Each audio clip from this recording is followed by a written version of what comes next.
What is going on, ladies and gents? It was a phenomenal day in the market. There was a lot of rallying to be had today. So if you missed it, don't worry, because I do not think it is over. Being said, before we get started, remember to hit the like button and subscribe if you haven't done so already.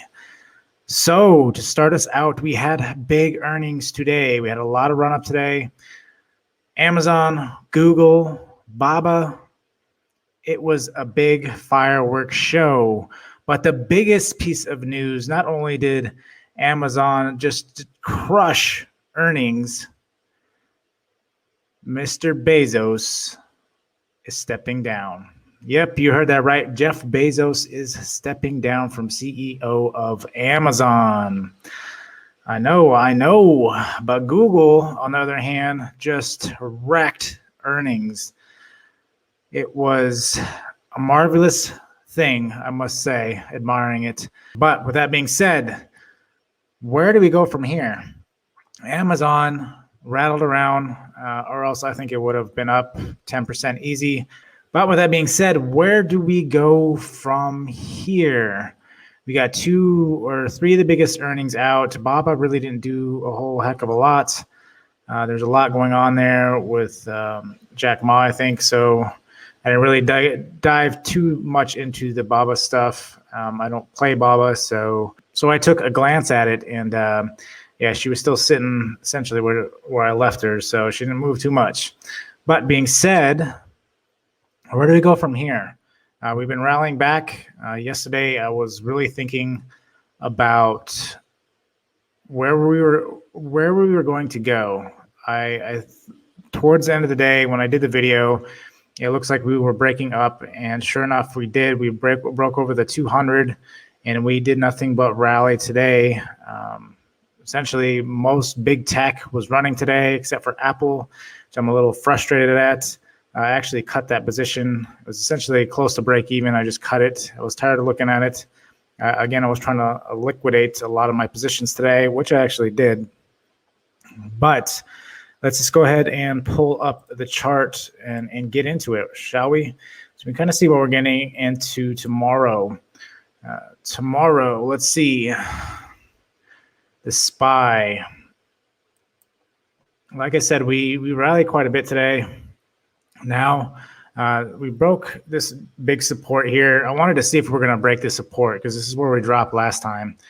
We did hesitate a bit, but it didn't take us long to break it. And then we came back and retested it, which I thought we would. And now it looks like we're going to test the big major support for all-time highs. This I'm kind of wary about. This is why I started liquidating a lot of stuff, because initially I started liquidating because I was worried about this particular resistance, but we bust right through that. So I held essentially most of my square. I did sell off one square call on that first push this morning out of the gate. So I have one good square call that was in the green, and then the other one and the shares I'm still holding, possibly for PayPal earnings, to get some kind of sympathy play out of that, to try to take advantage of this momentum right now. Right now, it looks like we're bouncing. It looks like we're actually coming back down to retest. We bounced out of the zone, and we're coming back down and retest it from the top. Tomorrow, overnight session, I think we will be in here. I don't know if we're going to break it. That's why I kind of liquidated a lot of stuff. That's why I really didn't want to hold Apple, because I don't know if we get in here, if this is going to be an overnight thing, and then we just start selling off once we hit this in the morning. We still got a lot of earnings to come. Again, everybody is crushing it, but all big tech, I should say, is crushing it. Not everybody is crushing it. So let me clarify on that. But being said, we'll see what happens overnight. So overnight's going to be important, especially with that major resistance coming up for all-time highs. I was actually kind of thinking about it. I was thinking maybe we could go another week and a half. Well, from now, probably about a week and a half from now, I think we could rally quite a bit, go for all-time highs before we do a drop. I've been talking about TLT, which is actually one I want to start out with. It's actually coming close to the zone, so I've been watching the zone. I want to kind of see where the market is and determine if this is going to hold or if we're going to go to a next zone below that, which I don't even see a lower zone than that. Yeah, I think the next big zone is way down here at 148, which is a possibility. I would rather take it at 148 just to be safe in case we do rally. So I really want it down here if possible. This kind of looks almost like Square, how it was bouncing off this, and then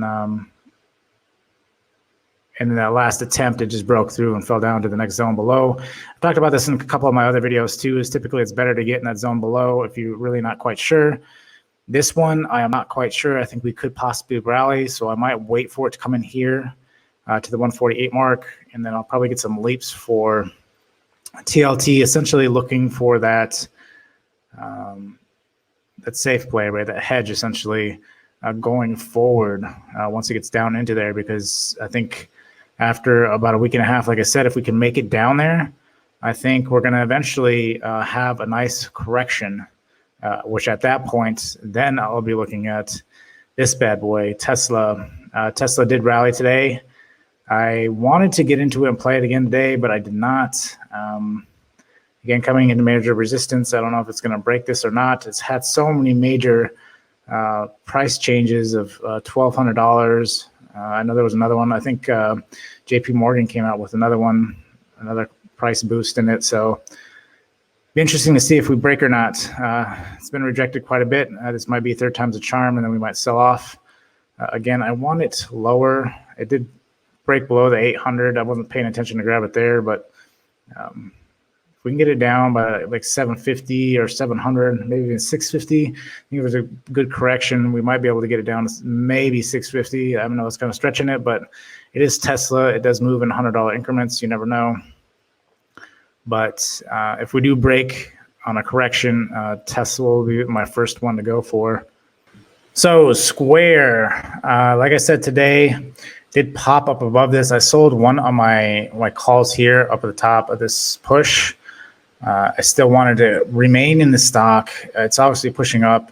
It's been rattling around kind of all day. It's been doing a lot of the rattling, and I know that's why a lot of people don't like Square, but if you're going for longer swings, it's actually not too bad as long as you're not watching it. But nonetheless, Square is still looking good. It looks like it's popped over this. Wouldn't be surprised if we gap and run to 245 tomorrow.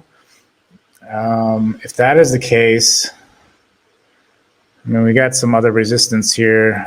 We got a 238, possibly 2. That could be something we'll run into. I mean, we got a couple of pockets here of resistance.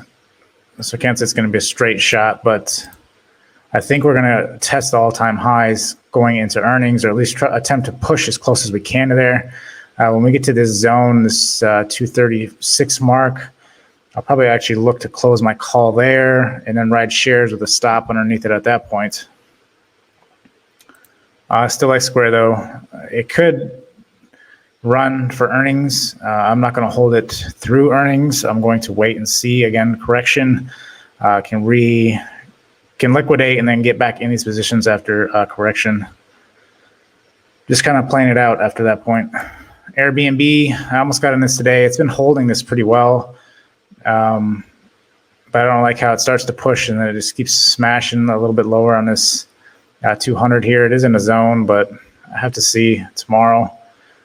Right now, again, I'm trying not to jump into anything else. I keep finding other positions. I was like, oh, that might be a good position. And then I get in it and I cut out of it because I'm like, no, I don't really like it. It's the same with Apple, right? I sold Apple when it came down here because it was really testing this channel, and I was like, well, if it breaks the channel, we're gonna dive. So I just cut it right there. Going sideways, I wouldn't be surprised if it opens up and pushes up.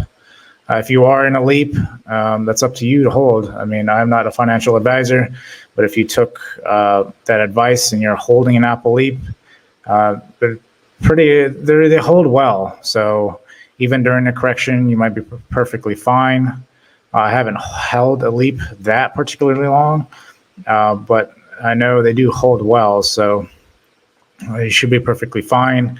Even if it went through a correction and came back up, as long as you didn't sell it, you'll be fine. Me, I just want to liquidate so I can have those funds for something else. If we do dip, again, I'm trying to possibly go at Tesla and Square and Airbnb. Going to be my top ones for that, possibly even Etsy too. I do like Etsy a lot too. Facebook has been rallying back. It hasn't hit my zone, so it can rally as much as it wants. I know it's going to come back down to my zone. So if it does get in the zone, I'll grab leaps again on this. If the correction leads into this red zone, I'll buy some leaps in that one as well. It did crush earnings. Facebook is always great about crushing earnings. There's always just bad news and forward guidance or something that takes it down, so it's not that big of a deal. BYND actually started breaking down again. Yes, we're aiming for 112. We're aiming for 112. If it gets to 112, you should know what to do. If you're following me and BYND hits 110 mark, 112 mark, you know what you need to be doing. I'm just saying. Etsy looked good. I did at the top of this. I sold this today as well. So a nice little bit of profit here. My leaps, I'm holding them. I'm holding more leaps now only because I'm not really sure where the market's going, and the volatility. Like I said, I rode some of these down a little bit and rode them back up. They've held very well. That's why I'm kind of playing just leaps right now. Once we hit a good bottom and we look like we're headed back up, we get a good correction, then I'll probably buy a little bit shorter, a couple months out, as opposed to a full leap. Yes, I'm still going to take in consideration leaps, like MP is one of them that I do want to get a leap in and just let it ride out for the year once we have a correction. So I'll be loading up. That's essentially what I'm waiting for, is a correction to load up. You don't have to make plays every day. Some days I scalp, some days I swing. It just depends on what's going on in the market. There's reason these are all tools and techniques to use in your advantage, right? Not to just be one dimensional. You're one dimensional. I think that really limits what you can do in the profit that you can make. But being said, Etsy right now, it's starting to sell off. Actually, I didn't even see that candle right there. It's starting to sell off. So maybe I did play it well, because I did catch this one. This was the first one I actually sold today, along with one of the squares. So Etsy does fall off. I'll be getting in that one. Disney is also one I sold today on the pop. I should have kept this a little bit longer. I did sell it on that first initial pop, which was here. It's along here out the gate at 175 mark. It's still pushed up. I'm okay with that, right? I'm not trying to get the whole shebang. Again, they're leaps. So I held that essentially knowing that there's going to be a lot of volatility. So that way I'm not trying to jump in and out and miss trades, because especially trades that I know that are going to actually run. Like Disney is one I had a good feeling, I had good conviction that it was going to run. So that's why I wanted to at least be in the trade. Snow finally started popping up. I did finally sell out of my shares on this. At this pop, I got out at this around the 302 mark. I essentially got out. Then it did spike down, and I was like, "Oh, I timed that well," and then it just popped right back up. So again, I don't care for Snow that much, but Snow isn't, again, one of my favorite ones. So I'm just gonna let it ride out and see what happens at this point. Lemonade is Lemonade is still playing sideways, not playing it. Spot not playing it. Earnings is Thursday. We'll see. It looks like it's getting ready to retest. We'll see what happens with that. Very good Butcher. It's consolidating really well. You might be able to get a couple dollar move out of this. Again, waiting on this one if there's a correction. I did get in Planet 13 last minute. I got in this one. Looking to see if the news today on that acquisition and stuff today was going to push it up. I want to see if that's going to push overnight. We'll see, but I still like Planet 13. I think even after any kind of correction, this really isn't going to move too much. These little penny stocks don't move too much. They're essentially delayed when it compares to the market as a whole. I don't think we're ever going to see another pandemic case where this is going to go crashing down to 2 pennies, or it perhaps going bankrupt and doing the same thing. But I believe in Planet 13, Evogen, not playing it. It's not in the best position. A planter, not in the best position, could still come down. TAN, not in a great position. TSIA, I'm in this one. This one's slowly rising back up. I've noticed some of the EVs have been like really volatile lately. They've been pushing up and then slamming down, pushing up, slamming down. So it's like we're slowly making our way back up on a lot of the EV and renewable space. So I am in this one, shares, and it's pushing up nicely. EMPH, I'm not in that one, waiting on correction for that one. I am in this one, the STPK, energy solutions. I'm hoping this actually finally breaks out here, and we'll have to see how this is going to play, but ultimately, I have to see. I tried to actually sell out today once it hit the zone, but I couldn't get filled, so I'm just kind of holding it. If it's not going to sell where I want it to, I'm just going to hold it. I still think this has got great potential, but if I can liquidate it, I'm trying to liquidate it. It's just a little hard to get that filled. Not on any of those. Not on any of those. Still in this one. Attempted to try to break out today. It's still struggling. Bluebird, again, a longer play. NGA, trying to get to the acquisition, which is the end of the month. Once that goes, I think the price target is at 40-ish is what I'm hearing. So if I can get a nice pop up to there, I want to try to sell my position hopefully before any major correction happens. GIK, still on this one, still in leaps in this one, pushing up nicely, but it needs to actually finally break this. It's been struggling against the support for a while. MP, I'm no longer in this one either. After the pop, I sold it. Correction, I want to get back into MP. Space is too high. And then I almost jumped in this one today. I've been looking at this a lot, especially since it's been hitting this 200 in the zone being here. Those are like some of the best plays, but I didn't get it into it. It's just kind of been rattling around, slowly going up, so we'll see. Probably up too high, and then Docs, nope. Microsoft struggling to get over that resistance. Riots, negative. Yeah, BABA today, just nothing. It's really flat. Amazon, again, great earnings. This is obviously the BEZOS, and then this BEZOS leaving, and then this was, oh, we did really good, and then this is kind of like everybody's digesting. So really with Amazon, it's going to depend on how everybody digests the news tomorrow. People really don't like that BEZOS is leaving. This can come crashing down. We'll have to see how that plays out, although the earnings were the best yet. So Google, fantastic earnings. This is ridiculous, the move it had out of here. I didn't even measure to see what this was exactly. It's a good 8% move on Google, which you don't typically see. So they're crushing it, especially with the pandemic and everything. The Google AdSense, I know number one has always been YouTube, and they own YouTube. So I'm sure they've been banking off that. Shop, looking good. I don't recall when Shop was. I think Shop actually might be sometime this week. I haven't played it again. I'll look to see what happens there. I didn't. Let me see if there was anything else. GameStop slammed down to the floor. I don't know. This is not coming back. I don't feel like this is going to come back. All the news and everything is dying out for that. Same with Nokia. Nokia, I think, has got earnings Thursday. POW finally had that pop. I don't have this position anymore. I was late in the game to jump back in that. I kept looking at it. I was like, no, wait. I wanted to keep stuff liquid. I had some of these bigger pops and these American resources. This must be the MP popped on this news too the other day. Nice big moves. Yeah, 74% move. That's ridiculous. American resources.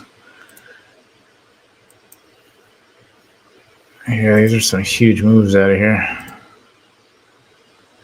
169, wow. Crazy big moves. But yeah, that's what I got. I think that's pretty much it. So tomorrow, I think just I'm pretty much managing my positions. I'll start looking for scalps essentially from this point forward and backing out of trades. I'm not looking to really add anything big. It's basically managing and scalping at this point. Until I see some kind of correction or I see some kind of trend that is really pushing hard, I really won't be playing much at this point. At this point, I'm kind of just sitting on my hands and watching, observing. You don't need to take plays every day, that is for sure. You can have, a couple of good trades a year can really make your year. It doesn't have to be a GameStop trade, I can tell you that. So don't get caught up because those GameStop trades don't happen very often. Those are once in a lifetime. Those are extremely rare. Stuff like that doesn't happen. Big moves do. If you get a good company with some big news, it can move pretty big. But yet again, it's not no GameStop crazy, ridiculous move. So if that's what you're expecting, and you're new to the markets, you caught essentially like a once in a lifetime thing. That does not happen all the time. Just so you're aware. There is always opportunity, though. You just have to be mindful. Again, I've always found it's always better to play the same tickers, so you're not all over the place and chasing. You don't want that. You want to have conviction in the stock. That way, if it doesn't go in your way, if you're okay going into the trade, if something messes up, I can hold this for a little bit longer. I don't need the cash. I'm not whole accounting this particular ticker in hopes that it goes up $5. Don't do that. Or GameStop, and then it comes crashing down and you lose all your money. You don't want to do that. But nonetheless, I hope you guys are having a great day, a great evening. Until tomorrow, do well, make money, put a smile on your face, because until next time, I will see you guys later.